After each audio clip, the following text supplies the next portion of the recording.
Hello everyone, friends. With you is the sports blogger Datasta and world-class MMA expert Alexey Likharev, and I am the humble couch expert, UFC fighter Alexander Volkov. Today, together with Alexey, we will analyze the tournament. UFC 315 tournament straight from Montreal. We will be discussing it in our non-random language in English. We're slowly learning English, so don't judge us too harshly, guys. Don't shoot the pianist. He plays as best as he can. That's right. Let's begin. And the first fight we want to discuss and analyze with you today opens the tournament overall. It kicks off the early prelims. It's the fight of the Canadian fighter Brad Katona and our elephant Bekzat Almakhan, who debuted in the UFC last year. He was immediately thrown under the tank named Umar Nurmagomedov, and he lost to him by decision. He fought very honorably, but nevertheless, he lost. Let's see how he performs today in this tournament. His opponent, Brad Katona, is a fighter who came from the UFC staff. His career in the UFC has been with mixed success. He alternates between wins and losses and is probably a good fighter for the Canadian audience in Montreal to open the tournament, while for Bekzat, it's an excellent opportunity to redeem his loss and start winning in the UFC. Let's wish victory to both. For them, it's an opportunity to prove themselves. And for us, to watch the fight and the tournament's opening. I hope the opening will be as exciting as the main card, which we are now smoothly transitioning to. Yes, I'll add a few words about Bekzat. I think the fight will be quite watchable and exciting. He's a spectacular knockout artist. He has 11 wins, 2 losses, and I hope that after this fight he'll have 12. I'm rooting for him. And who are you supporting? Yes, I believe Bekzat has a better chance here. Brad in principle is quite convenient for him. He has a fairly open stance, straightforward, and it will be convenient for Bekzat to land his overhands, and various kicks. In this regard, Bekzat is a more versatile fighter. I believe that he is probably the favorite in this match. But a fight is a fight. Yes. So we'll be watching. The cage will show. And the main card opens with a fight between the French fighter Benoît Saint-Denis, and the Canadian fighter Kelly Prepolec. For those who are not aware, Benoît Saint-Denis was confidently on a winning streak, you could say, in the UFC. The organization was gradually building him up, leading him smoothly. They decided to give him a great scalp. They put him against Dustin Poirier, who accordingly gave him a tough fight. Some kind of misfortune, thought the UFC, so they put him against Moicano this time. Moicano beat him so badly that by the second or third round, his eye was completely swollen shut, and they had to stop the fight. In short, the guy was doing very well, but such screw-ups sometimes happen. Overall, he's spectacular, powerful, and now he has a great opportunity to get back on the winning track. We'll be rooting for him. Kyle Prepolec, his opponent, has been performing with mixed success lately. He already stepped in as a replacement in the UFC back in early 2019, I believe, lost 2 fights, left the UFC, fought in regional promotions, earned himself a few victories, and now he's stepping in again on short notice. He's a striker, knows how to wrestle, but is significantly outmatched in wrestling by his opponent, Benoît Saint-Denis. Benoît, originally a former military man, practiced jiu-jitsu as a hobby for himself, or to stay in shape. Eventually, he put his military career on the line and went into sports. He transitioned into sports, started succeeding, and truly discovered a great talent for wrestling, jiu-jitsu, and finishing his opponents on the ground. And it's in this aspect that I believe Benoît will have the advantage in this fight, especially since Prepolec is stepping in as a replacement. Benoît has every chance, with his usual fighting style, to pressure his opponent, take him down, make it a grueling fight, and finish him in the first or second round. Therefore, I think Benoît is the favorite in this match. Prepolec, well, as already mentioned, Prepolec is stepping in as a replacement. He's local, the native land should give him strength.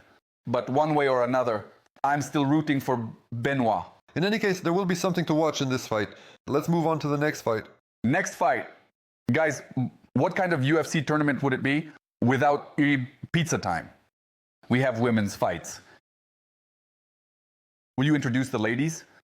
Yes, we have Alexey Grasso, already known for her victories and rivalry with Valentina Shevchenko, facing off against a promising fighter from Brazil, Natalia Silva. I want to talk a little about Alexey and their trilogy with Shevchenko, just so you understand how amazing a fighter she is.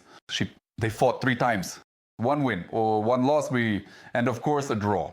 So she is undoubtedly amazing, but her opponent is equally impressive. She is on a 6-0 streak, having not lost in the UFC yet. Moreover, in her last fight, she earned an incredible victory by defeating Jessica Andrade. In my humble opinion, the fight will go all rounds, and we will see some beautiful jiu-jitsu angles. I'm not so sure about the jiu-jitsu, actually. This is a clash between experience and a very promising up-and-coming fighter from Brazil, Natalia Silva. She is a representative of Taekwondo, a representative of striking styles, and she showcases her striking technique to the fullest in the octagon. Alexey Grasso is a more experienced and versatile fighter. Her key features, her paths to victory, are closing the distance, clinching, close combat, boxing, and taking the fight to the ground. Natalia Silva, on the other hand, will surely try to maintain distance, work with combinations, and use high kicks.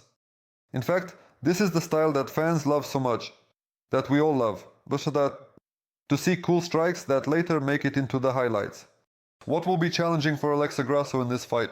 Even though she is very experienced, she often has problems with closing the distance and transitioning into the clinch, and Natalia Silva might be a stumbling block for her in this fight. Natalia moves very well, maintains distance, and works hard and precisely, not with single strikes, but with combinations at different levels. In this regard, for Natalia, it will be an opportunity to prove herself and try to become a contender for the championship belt after a victory. For Alexey Grasso, it's an attempt to get back into the title race and make another attempt to win the championship belt. And of course, guys, Silva, Natalia, Natasha, our elephant. I'm rooting for her. I have crazy analytics today, but as they say, we get used to it. I think that in this fight, experience will be more decisive. And even though I see from the odds that Alexey Grasso is not the favorite, as an opposing opinion to Alexey, I would give her the victory. I think she can finish the fight early in the second round, or possibly in the third. It will be difficult for Natalia Silva to maintain distance, keep up the pace, and withstand the prolonged pressure from Grasso, although she has everything she needs for that. The fight is 50-50. In this fight, I'll be rooting for experience. And I'm for Natalia. Great. José Aldo versus Aiemann Zahabi. José Aldo is a legend. He returned last year. He won the first fight, lost the second. Well, either way, he's always a spectacular and sought-after fighter. Although, of course, he's not what he used to be. There's not the same power, not the same ferocity, not the same aggression. And to be honest, the last time he won early was in 2019. By the way, well, everyone remembers, I don't know, for most fans, like for me, José Aldo is more associated with how he fell in, how many seconds? 17 seconds? In the fight with Conor McGregor. I want to tell you, by the way, a personal story from the archives. When José Aldo was brought to Moscow for an autograph session, I was there too. Shook his hand and I wanted to, it was right after the fight with Conor, I wanted to support him somehow. I shook his hand and said, "Old man, you were robbed." And he looked at me with such a stone face and turned around and without saying a word, left. I think I felt a bit ashamed, but just a little. Because you know, a good joke is sometimes worth a little cringe. Now all of José Aldo's fans are going to be mad at you. And he has a lot of fans. And I must say, I have a different opinion about his career and his current state. Yes, indeed, he may have experienced a peak in his career, but yeah, now he's in very good shape. He gained experience, took a little break after his long career, had a couple of boxing matches, came back, and had an excellent, successful fight. Indeed, he lost his last fight, but he lost Mesa in such a way that many and most outside experts still give him the victory. That is, it seems to me that he most likely won. He was judged unfairly again, judged unfairly. That happens. My message was prophetic. That happens in the UFC. It happens. And in this regard, José Aldo is my favorite in this fight. After all, the experience, the technique, the versatility he possesses can be decisive in the fight against Aiemann Zahabi. So Zahabi, and a little bit about him. He is on a 5-fight winning streak in the UFC. But to be fair, there aren't any big names or super impressive victories in that streak. Therefore, perhaps his fight with José Aldo will serve as a springboard and his first essentially star scalp. Yes, indeed, he is undefeated. But, at this level, it's very important to sometimes face pressure to have strong opponents against you in the octagon. Something that Zahabi is lacking. He is a versatile fighter with a focus on striking techniques. He prefers to work in a standing position, but his striking, unlike José Aldo's, is less diverse, more pragmatic, consisting of long, single strikes, sometimes combinations. And in this regard, José Aldo seems slightly better to me. For Zahabi, there is youth, desire, hunger, and these are also significant factors. He has a great chance to prove himself, a very big opportunity to make a name for himself and get closer to the top 10 in the UFC rankings. But let's see. If he can seize his chance, still I think José Aldo looks like the favorite here. Despite his age, he remains a very dangerous fighter. And it is clear that he competes perhaps not to prove something to someone else, but for himself, and he does it honestly, with full dedication and desire.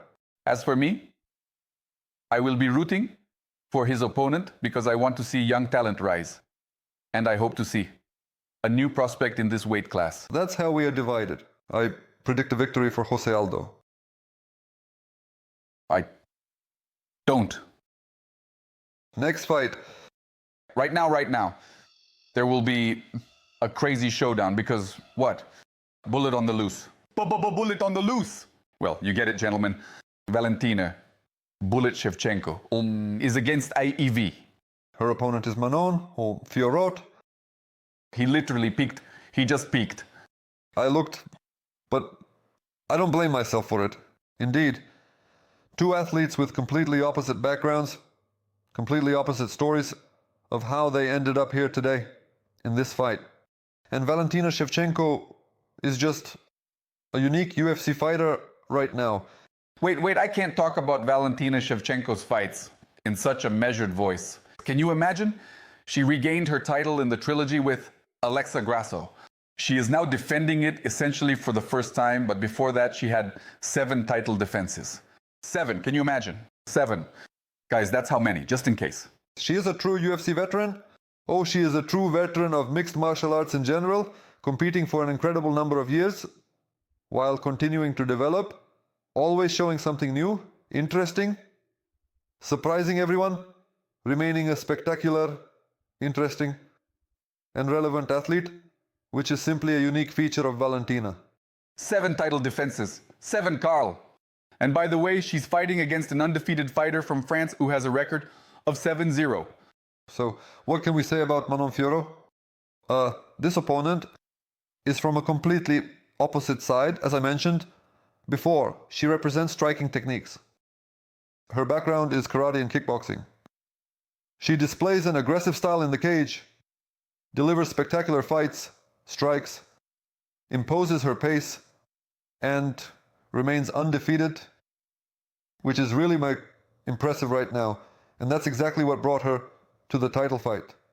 But we are confident. I mean, I'm absolutely sure that she is about to face her first career defeat because Shevchenko is Shevchenko. By the way, Manon had a decent scalp in her career. A few years ago, she defeated Namajunas Benoît, but that was a long time ago. And Valentina is Valentina. So for me, everything is clear in this fight, just as it is for you. It promises to be tense and technically rich.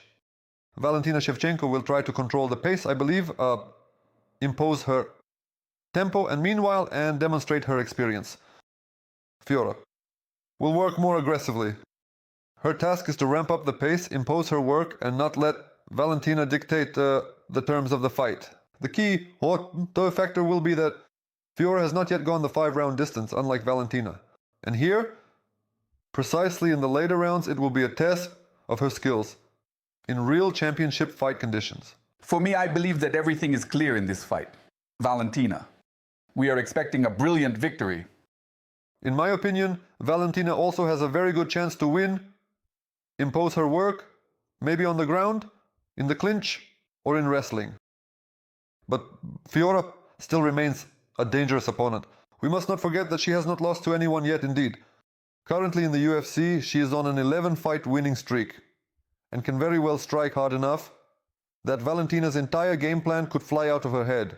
Although, of course, Valentina usually cannot allow herself such a thing, but anything can happen in our sport.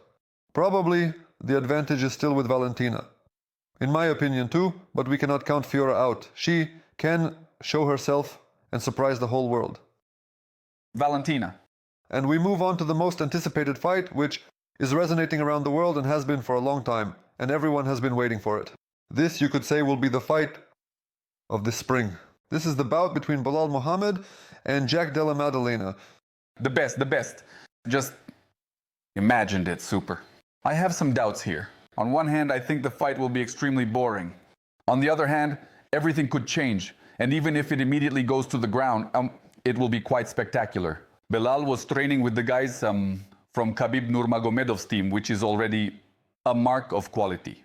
And Maddalena, in turn, choked the notoriously known Craig Jones to unconsciousness during training. Yes, maybe they released this video specifically to scare our elephant Muhammad, but they definitely won't succeed. And for those who are not aware, Craig Jones is a titled, probably one of the most powerful jiu-jitsu practitioners right now, who constantly tours the world, organizing various provocative actions and performances. Well, one way or another, he is very strong and always in the spotlight. Well, that's just a little clarification for those who are out of the loop. As for their styles, it will be a classic confrontation between a wrestler, a controller, and an aggressive striker at the title level. The fight will be for the belt, and here Jack, being a striker, a boxer, and a finisher, will aim to knock out Belal and delight the whole world by ensuring the fight doesn't become boring on the ground and under Belal's control. Belal is often heavily criticized by all the fans for drawing out the fights, winning them, but conducting them on the opponent. And super unexciting. Super unexciting. In this regard, Maddalena will stand against him, and we'll see how much the spectacle of striking technique will stand against the pragmatism and versatility of Belal's wrestling. Maybe this will be an opportunity for Belal to show himself in stand-up, although of course it's unlikely. But expressing my opinion and making my personal analysis, I believe that Jack doesn't have enough wrestling skills to counter Belal's wrestling and control. And in the end, even if he manages to win the first or second round, Belal will be able to take him down, control him, impose grappling on the fight, simply end up on top, and work in his usual manner. Therefore, in this regard, I certainly think that Belal will conduct the fight as usual. In his style, we won't see anything new from him, but he should pragmatically win the match. But I don't want to write off Maddalena. Did you see whom he defeated? Yes, he has a few scalps, such as the brightest ones. Burns, hello. Indeed, he showed himself well by knocking out Burns in his last fight. But still, I believe that this won't be enough to win a championship fight. That might not be enough to withstand such Khabib-style wrestling, but I will still root for him. Great. I think Belal will win in his usual manner. And you? No. And you? No. Maddalena will knock out. That's what I think. Great. With that, we conclude our analysis of UFC 315 for today. Be sure to watch it and write your opinion in the comments. Let us know what we got right and what we didn't. Your opinion. We would appreciate any feedback. We'll meet before the next tournament. Yes, guys, be sure to watch the tournament. Then come back to watch the video again and comment on how we were wrong or right. Thank you for being with us. Don't forget to subscribe to the channel, give it a like, and let us know how you're doing. How's it going, guys, huh? How's it going, buddy? Come on, write in the comments how you're doing. Bye-bye.